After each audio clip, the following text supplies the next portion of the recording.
where you would use and deploy the process, okay? So AI right now is creating just a ton of noise. The prospecting that I'm receiving is like 10x from anything that it used to be. I'm getting so many emails right now.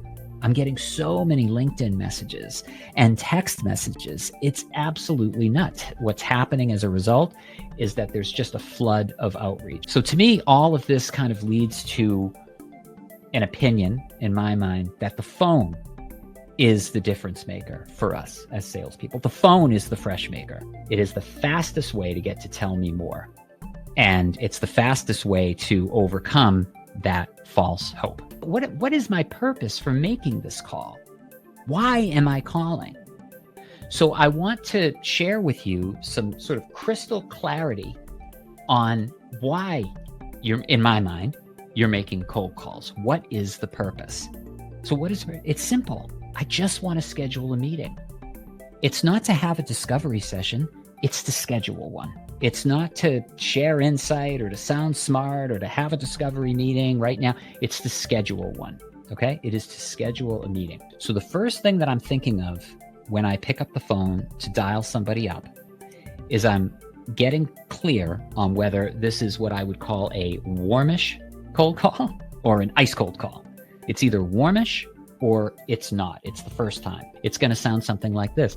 Hi, Michelle. My name is Matt Gambino with Anchor Education. At Anchor Ed, we write down the words like we help. We help is a great way to introduce your company without giving them anything to object to and to make it really, really succinct. Okay? At Anchor Ed, we help teachers support at-risk students with individualized instruction. That's it. But either way, whether it's warmish or ice cold, I'm using what I call a full stop technique. We don't do this enough. But I can't allow Michelle to be herself and to understand what sort of a mind frame Michelle's in unless I shut the hell up. So after my first 5, I build then what I call, you guys, an empathy bridge.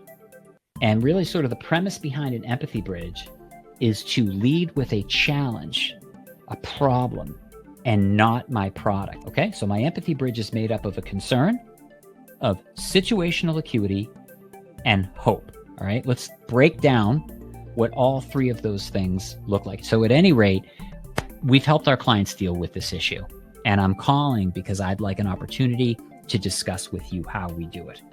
Then, of course, I'd like to hear about your district, and from there, we can decide whether or not to explore further or to keep talking. I'm getting in the mindset of being on the phone. I don't know, can you tell? But if she's not willing to engage with me, I'll just ask her a control question. My nuclear option is always kind of like the same kind of vernacular, right? Like, I'm not interested. This does not sound interesting to me at all. Well, I'm sorry to hear that.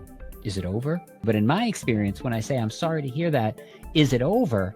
Typically the response I get is like, well, no, it's not over. I'm just telling you that we're really busy right now. Well, very good. Do I have permission to reach out to you next semester?